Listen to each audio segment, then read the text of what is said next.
At Arizona State University, we've made online education better, smarter, and more personalized so you can go further in your aspiring field. I decided to pursue medicine once I realized that ASU did have the online program for biological sciences. You're still required to learn the same curriculum. You're still being tested on the same content that anyone would be tested on in person. The comprehensiveness of the program prepared me so well for medical school.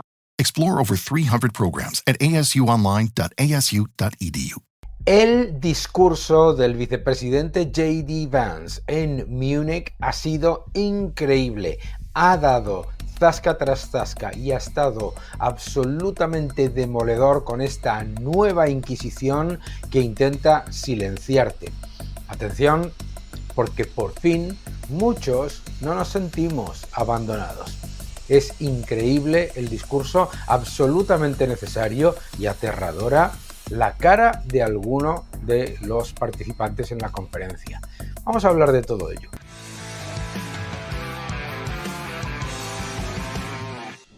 Hola a todos y bienvenidos a mi canal. Muchísimas gracias por suscribiros, gracias por dejar vuestro comentario y muchas gracias por darle un me gusta a este vídeo. El vicepresidente J.D. Vance se ha presentado en Múnich y ha dicho las verdades del barquero. Ha dado golpe tras golpe a toda esta burocracia inquisitorial que lo que quiere hacer es cancelar y vetar cualquier mensaje que a ellos no les convenga, incluso cancelar el resultado de elecciones. Lo más preocupante de todo esto es lo siguiente, veréis. Estamos recibiendo todos los días, de manera incesante, por parte de esta nueva Inquisición, de este neomarxismo que está tomando las instituciones europeas y de estos burócratas, este mensaje constante, el de el riesgo de desinformación y el riesgo de del avance de eso que llaman la ultraderecha. Sin embargo, ¿no os parece curioso que esta burocracia, estos líderes, no tengan el más mínimo problema con no el avance, sino el constante ataque y con la participación y presencia absolutamente incesante, constante en los medios de comunicación de la ultraizquierda? ¿No te parece curioso esto? Porque es curioso, ¿verdad? Es curioso que alguien que dice que está muy preocupado por la democracia y muy preocupado por la libertad de expresión, luego utilice al tonto útil de la ultraizquierda para avanzar el estatismo. Es curioso que te hablen del riesgo de desinformación mientras te han mentido sobre el origen del COVID-19, te han mentido sobre las medidas que se tenían que tomar, te han mentido también constantemente sobre la sostenibilidad de los sistemas de pensiones, etc. Y es más, es curioso, ¿no? Es curioso que te hablen de mensajes de odio mientras tienes todos los días, a cada hora, libertad absoluta para escuchar y difundir por todos lados mensajes de odio a la empresa, a las religiones que a ellos no les gustan, a los judíos, a los cristianos. Eso, ningún problema. Libertad absoluta para atacar al modelo occidental. Libertad absoluta para mentir sobre las grandes empresas, sobre las personas que ganan más dinero, sobre la economía en general. No hay el más mínimo problema cuando la ultraizquierda se presenta y dice que Cuba no es una dictadura o que Venezuela es una democracia. Es curioso, ¿verdad? Y sin embargo, a todo lo demás, a lo que a ellos no les gusta, lo llaman desinformación. Vamos a escuchar qué es lo que le ha dicho, las verdades que ha dicho punto por punto el señor J.D. Vance, vicepresidente de Estados Unidos, que desde luego ha humillado completamente a esta burocracia neoinquisitorial, a esta nueva Inquisición que lo que quiere es silenciarte y callarte. You can believe it's wrong for Russia to buy social media advertisements to influence your elections. We certainly do. You can condemn it on the world stage even. But if your democracy can be destroyed with a few $100,000 of digital advertising from a foreign country, then it wasn't very strong to begin with. Ay, mis queridos amigos, el uso del enemigo exterior. La idea que intenta repetir constantemente esta nueva Inquisición es que hay que introducir la censura y que hay que introducir el veto y la cancelación porque hay riesgo de que algún país introduzca propaganda en las elecciones. Pero claro, eso parte de la base, de la idea de que todo el mundo es tonto, de que todo el mundo es tonto. Vamos a ver, entre otras cosas, porque lo que sufre cada ciudadano de manera constante es la propaganda sin parar de el marxismo, estos antisemitas, etcétera, etcétera, constante. O sea, es curioso, ¿no? A ellos les parece esto una amenaza para la democracia, pero en realidad lo que es una excusa para introducir la censura, la cancelación y el veto y ponerse ellos como los que van a decidir qué es lo que es verdad y qué es lo que es mentira.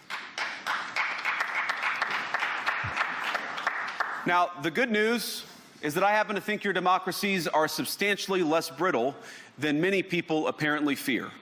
And I really do believe that allowing our citizens to speak their mind will make them stronger still. Las democracias, y tiene toda la razón, son mucho menos débiles de lo que nos intentan vender. Y de hecho, darles libertad de expresión a los ciudadanos va a hacer esas democracias más fuertes. Introducir la censura, introducir el veto, introducir la cancelación, introducir todos esos elementos supuestamente bajo la excusa de protegernos. En realidad, lo que es la excusa más vieja para introducir el totalitarismo. Which of course brings us back to Munich, where the organizers of this very conference have banned lawmakers representing populist parties on both the left and the right from participating in these conversations. Now again, we don't have to agree with everything or anything that people say, but when political leaders represent an important constituency, it is incumbent upon us to at least participate in dialogue with them. Y esto es importante porque lo que dice el vicepresidente J.D. Vance, pues es incómodo también para alguien de derechas libertario. Claro que sí. Lo que está diciendo es que hay que dar libertad de expresión a todo el mundo y que es una vergüenza que se elimine de la conversación y de foros como el que él ha asistido a importantes porcentajes de los votantes en los países que están representando a ciudadanos. O sea, esta idea de que la democracia solamente es la burocracia estatista y que todo lo demás tiene que ser eliminado, es alucinante, pero todavía más alucinante es que esa burocracia estatista blanquea constantemente al marxismo, a la ultraizquierda, a todos los mensajes radicales de estos antisemitas, antidemocracia, antilibertad de empresa, antilibertad de expresión, etc. ¿Por qué? Porque les sirven como tontos útiles para introducir esa oligarquía que es de la que te tienes que preocupar, de verdad, la oligarquía de los burócratas. Now, to many of us on the other side of the Atlantic, it looks more and more like old entrenched interests hiding behind ugly Soviet-era words like misinformation and disinformation, who simply don't like the idea that somebody with an alternative viewpoint might express a different opinion or, God forbid, vote a different way or, even worse, win an election. Y esto es especialmente preocupante porque todo esto de la desinformación, que es ellos deciden qué es información y qué es desinformación. Y por supuesto, desinformación siempre es aquellos mensajes que vengan de la derecha, de los libertarios, etc. Ellos lo deciden, ¿no? ¡Ah, qué curioso! Pero esto es estrategia soviética típica, ¿no?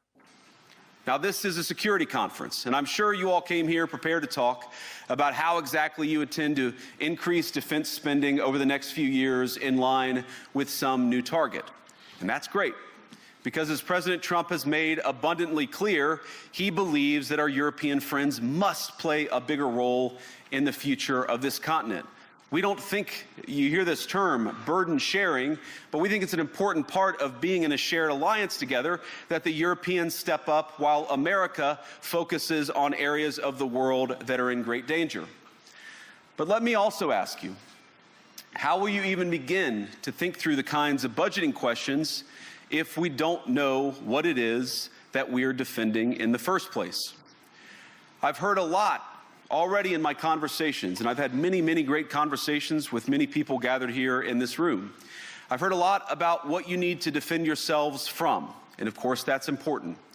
But what has seemed a little bit less clear to me, and certainly I think to many of the citizens of Europe, is what exactly it is that you're defending yourselves for. ¿Qué es lo que estamos defendiendo?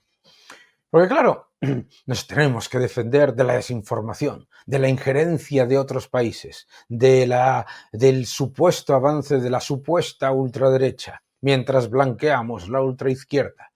Tenemos que defendernos de A y de B y de C. Van creando enemigos exteriores. ¿Pero qué defiendes? ¿Qué es lo que estás realmente defendiendo? ¿Qué defendemos los europeos? ¿Defendemos la libertad de expresión o estamos defendiendo la uniformidad de criterio liderado por lo que se le ocurra a los tecnócratas y burócratas? ¿Estamos defendiendo la pluralidad o estamos defendiendo esa uniformidad que comentaba yo antes? ¿Estamos defendiendo la pluralidad o estamos defendiendo un pensamiento único que viene impuesto desde unas élites completamente despegadas de la realidad de los ciudadanos?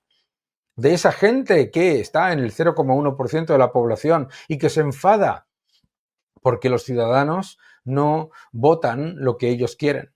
De esa gente que están en el 0,1% de la población más rico y se ponen muy nerviosos y francamente decepcionados cuando los ciudadanos no les agradecen lo que están haciendo o lo que han hecho en Europa. Cuando los ciudadanos europeos se enfadan porque la inflación les está empobreciendo, porque los impuestos les están hundiendo, porque la burocracia les está asfixiando. Y viene una élite y se enfada, y te llama desinformador, y te llama radical, y te dice que deberías estar agradecido. En un artículo recientemente escuchaba que es que tenemos una generación de niños mimados que no entienden los beneficios de este globalismo y de estas organizaciones supranacionales que nos han dado libertad y felicidad. Pues era porque han fallado, ¿no? Esa idea de que los ciudadanos son tontos es muy típica de esta especie de politburó, de esta especie de politburó soviético que nos quiere imponer el pensamiento único. What is the positive vision that animates this shared security compact that we all believe is so important? And I believe deeply that there is no security if you are afraid of the voices, the opinions, and the conscience that guide your very own people.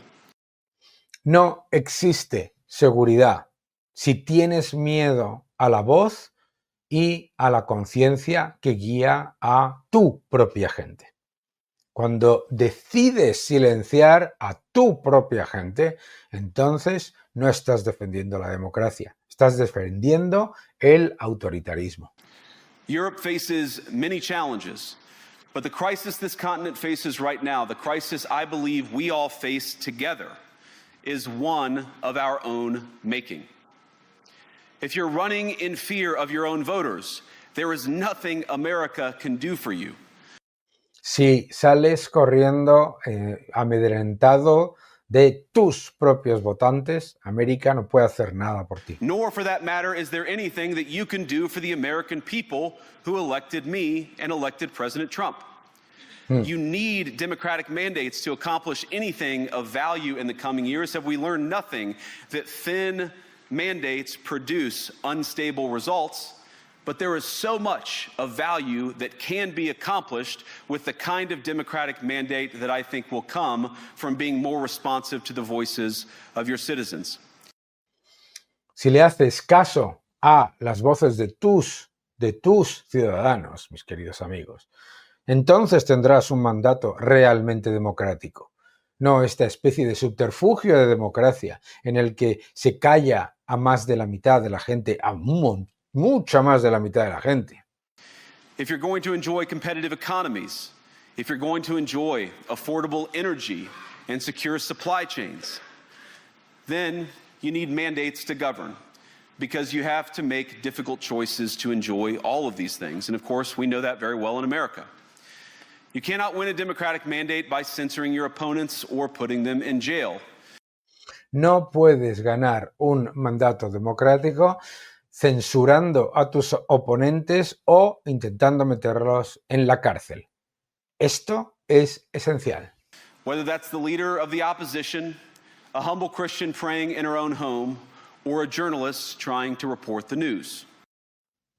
Está hablando de toda la gente a la que se le ha metido en la cárcel por rezar, por enviar un tuit, por dar su opinión, por muy radical que pueda ser esa opinión, siempre que, como ha sido el caso, no era una opinión de lo que ellos llaman odio. Mientras, a la vez, los que están todos los días enviando en X mensajes pidiendo la destrucción de Israel, exigiendo la Sharia, pidiendo la masacre de los judíos, pidiendo la intromisión en las democracias y la imposición de dictaduras comunistas. Esos no tienen el más mínimo problema.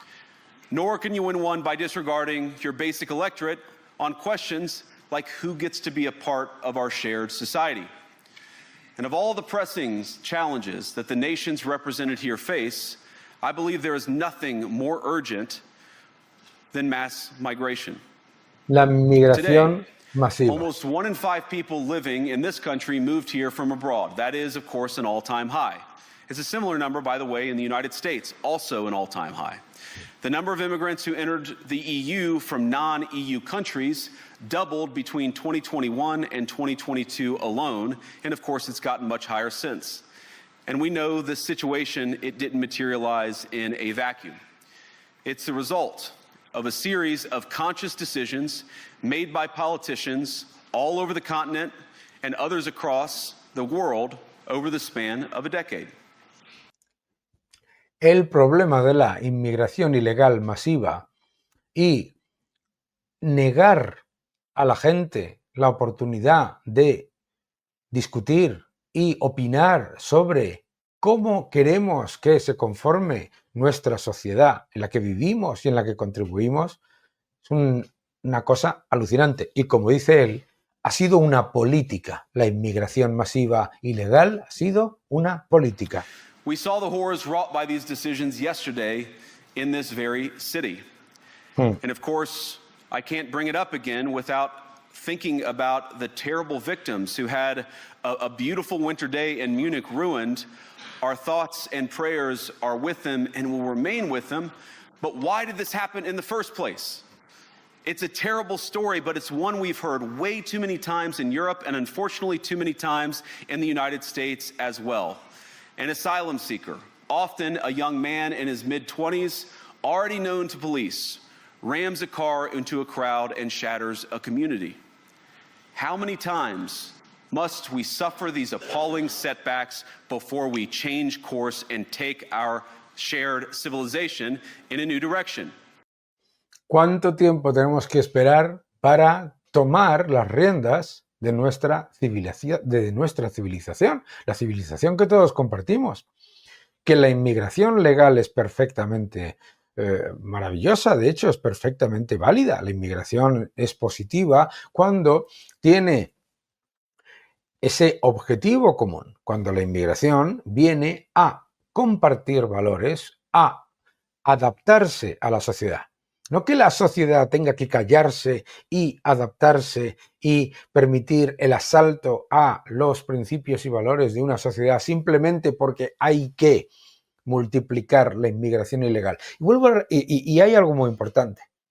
La inmigración ilegal masiva no es una casualidad, es una política. Y la razón por la que es una política es porque es una manera de traer clientes, rehenes y personas dependientes por parte de los gobiernos. Es una manera de traer votantes dependientes, creando una subclase cuyos efectos negativos los va a sufrir el resto de la población, no las élites burocráticas. No voter on this continent went to the ballot box to open the floodgates to millions of unvetted immigrants.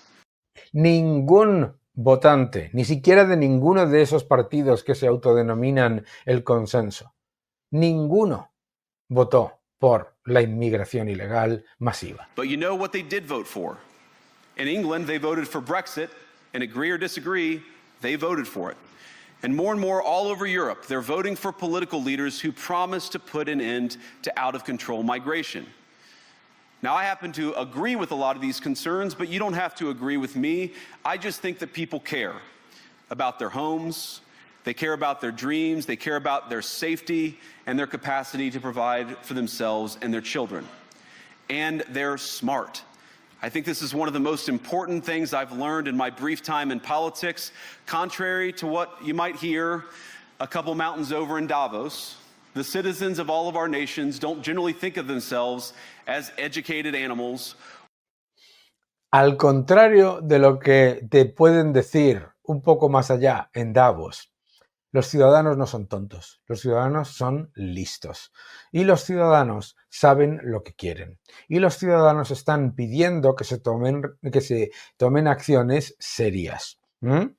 Or as interchangeable cogs of a global economy. Y los ciudadanos no son pequeñas piezas intercambiables de la maquinaria de la economía. And it's hardly surprising that they don't want to be shuffled about or relentlessly ignored by their leaders. Y no es ninguna sorpresa que la gente esté harta de que se les ignore o que se les pase por delante por la decisión de unos líderes globales que prefieren ignorar a una gran mayoría de la población. And it is the business of democracy to adjudicate these big questions at the ballot box. I believe that dismissing people, dismissing their concerns, or worse yet, shutting down media, shutting down elections, or shutting people out of the political process protects nothing. No se protege nada censurando, eliminando y poniendo el veto a la gente para que exprese su opinión. Las caras. In fact, it is the most surefire way to destroy democracy. De hecho, es la manera más segura de destruir la democracia. And speaking up and expressing opinions isn't election interference. Even when people express views outside your own. Expresar opiniones no es interferir en las elecciones. Y expresar opiniones no es interferir en las elecciones. Country, and even when those people are very influential. And trust me, I say this with all humor. If American democracy can survive 10 years of Greta Thunberg scolding, you guys can survive a few months of Elon Musk.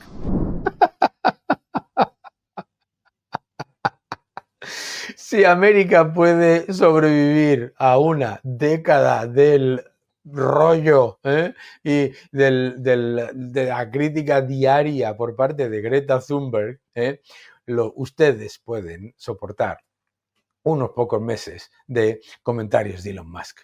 Pero, ¿por qué este chiste me parece absolutamente clave? Si América puede aguantar una década de el rollo insufrible de Greta Thunberg, ustedes pueden aguantar unos meses de los comentarios de Elon Musk. Pero este chiste, aparte de ser muy divertido, o por lo menos a mí me parece que encapsula todo lo que quiere decir, que es: la libertad de expresión se defiende, no se limita. no se limita, depende de lo que te interese a ti en cada momento. Número 2. La libertad de expresión incluye que Greta Thunberg, financiada por multibillonarios, vaya por Estados Unidos criticando y atacando y haciendo todo tipo de exigencias sobre la economía y sobre el gobierno de Estados Unidos. No solamente Greta Thunberg. Es que no podemos olvidar que durante las elecciones de Estados Unidos, eso que ahora nosotros estamos escuchando que es injerencia, era la norma. La norma era que los medios extranjeros, los políticos extranjeros, etcétera, se pusiesen uno detrás de otro, día tras día, a dar su opinión y a ponerse a favor de uno de los candidatos de las elecciones estadounidenses, Kamala Harris en este caso.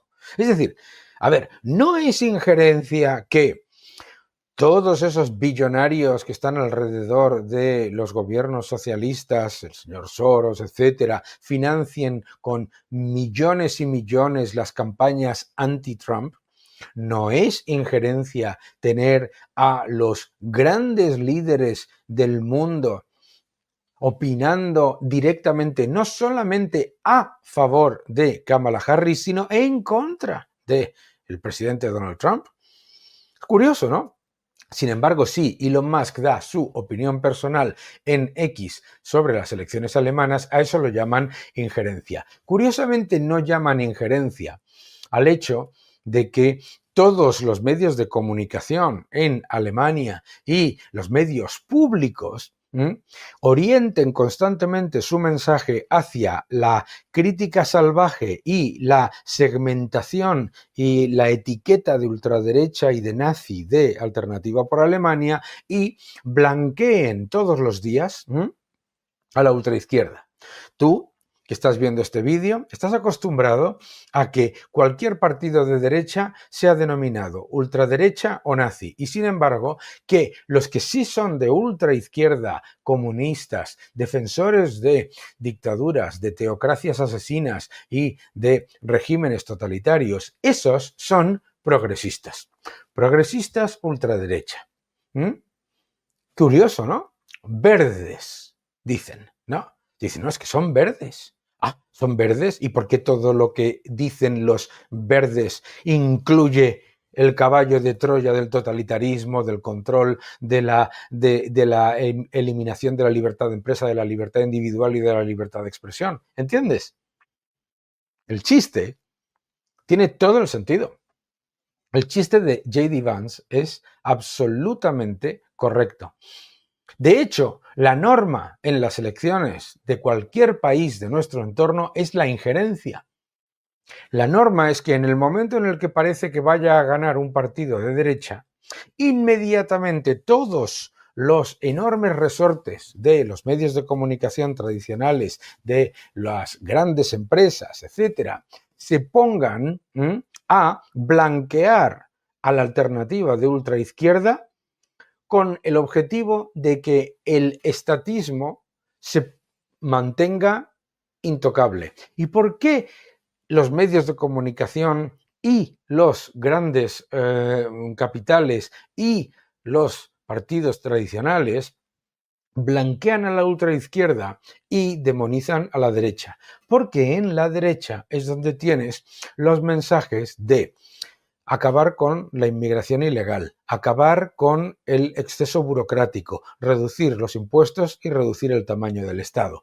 En el lado de la ultraizquierda tienes a la gente que lo que quiere es mucho más Estado, mucho más impuestos y mucha más inmigración ilegal. Algo que beneficia y que fortalece el objetivo de esa élite estatista y burocrática que lo que quiere es permanecer en el poder y tener una subclase dependiente del Estado. Eso es lo que ocurre. Claro, así lo puedes entender perfectamente. Entonces así, cuando llega un debate, esto me ha pasado a mí, vas a la televisión y tienes a unos que se supone que son más de derechas y hay unos que se supone que son más de izquierdas. Resulta que tienes socialistas, muy socialistas, comunistas, comunistas antisemitas, centro derecha y a lo mejor, con un poco de suerte, tienes a alguien relativamente liberal. Y todo el arco del, entre comillas, debate está escorado hacia la ultraizquierda. Entonces, ¿quién se presenta como la moderación? La moderación es el socialista. ¿Ves? La manera en la que están introduciendo el socialismo y una sociedad dependiente de un Estado represor, censor e inquisidor es dejando el caballo de Troya de los comunistas, ¿de acuerdo? Y atacando a todo aquel que tenga una posición relativamente crítica con esa glorificación de un Estado burocrático. Esa es la realidad. J.D. Vance ha dado golpes verbales por todos lados y lo que ha dicho ha sido la verdad. Y lo que está diciendo es que si lo que quieres defender es la libertad de expresión, la pluralidad y la democracia, lo que no puedes hacer es callar, cancelar y vetar a tus propios ciudadanos por dar su opinión. Que no te engañen.